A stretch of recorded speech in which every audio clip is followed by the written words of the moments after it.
Hi friends, 10 நிமிஷம் இருந்தால் போதுங்க. இந்த டேஸ்டியான ஹெல்த்தியான அவியல் செஞ்சிடலாம். எப்படி செய்கிறதுன்னு பார்க்கலாம். அதுக்கு ஒரு கடாயில் நீல வாக்கில் நறுக்கி வச்சுருந்தா வாழைக்காய் 1, முருங்கைக்காய் 1, கொத்தரங்காய் 100 கிராம், கத்திரிக்காய் 5, கேரட்டு 1, மாங்காய் 2 துண்டு, இன்னும் நாட்டு காய்கறி எது வேணாலும் இது கூட சேர்த்துக்கலாம். இப்போ இந்த காய்கறி கூட நறுக்கி வச்சுருந்தா ஒரு தக்காளி, ஒரு பஜ்ஜி மிளகாய் இதையும் இது கூட சேர்த்து ஒரு 5 நிமிஷம் இதை மூடி போட்டு வேக வச்சு எடுத்துக்கலாம். இப்போ மிக்ஸி ஜாரில் துருவி வச்சுருந்தா ஒரு கைப்பிடி தேங்காய், உரிச்சு வச்சுருந்தா 5 பூண்டு, 2 பச்சை மிளகா, 1 டேபிள் ஸ்பூன் மஞ்சள்தூள், 1 டேபிள் ஸ்பூன் ஜீரகம், இதை தண்ணி விடாமல் கொரன்னு அரைச்சி எடுத்துக்கோங்க.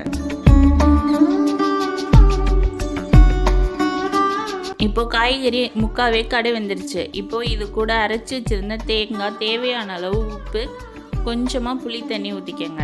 மாங்காய் போடுறதுனால புளிப்பு கொஞ்சமாக ஊற்றிக்கிட்டால் போதும்.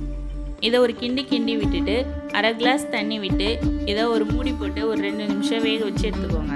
இப்போ இதுக்கு ஒரு தாளிப்பு ரெடி பண்ணிக்கலாம். அதுக்கு ஒரு கடாயில் கொஞ்சமாக தேங்காய் எண்ணெய் விட்டு ஒரு பட்டை மிளகா, 1 டேபிள் ஸ்பூன் கடுகு நல்லா பொரிஞ்சதுக்கப்புறம் அது கூட கொஞ்சமாக கருவேப்பிலையும் சேர்த்து இது நல்லா பொரிஞ்சதுக்கப்புறம் வேக வச்சுருந்த காய்கறி கூட இதை சேர்த்து 2 கிண்டி எடுத்துக்கோங்க. அவ்வளோதாங்க, டேஸ்டியான ஹெல்த்தியான அவியல் ரெடி. இதுக்கு 10 நிமிஷம் இருந்தாலே போதும். இதை சும்மா வெறுவாய்க்கு கூட சாப்பிட்லாம். இந்த வீடியோ பிடிச்சிருந்தா லைக் பண்ணுங்கள், ஷேர் பண்ணுங்கள், கமெண்ட் பண்ணுங்கள், மறக்காமல் சப்ஸ்கிரைப் பண்ணுங்கள். பக்கத்தில் இருக்க பெல் ஐக்கானை கிளிக் பண்ணுங்கள். அப்போ தான் நான் போட்ட வீடியோ உடனே வரும். தேங்க்யூ.